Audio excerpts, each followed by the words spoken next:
यहाँ पे हमने ये कंट्रोल वाला लगा दिया है। यहाँ से टी से अपना इनलेट आएगा। ये हमने इनलेट यहाँ वाल से पहले हमने यहाँ पे एक पॉइंट छोड़ दिया है।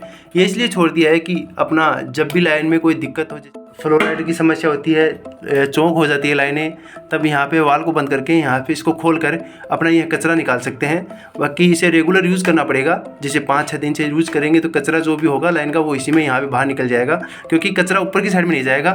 तो इसलिए हमने यहाँ पे ये एक ब्रास एल्बो लगा दिया है वाल से ऊपर। यहाँ पे ये कंट्रोल हो जाएगा, अपना इनलेट का लाइन है। यहाँ टी लगाकर हमने ये गीजर का लाइन दे दिया है।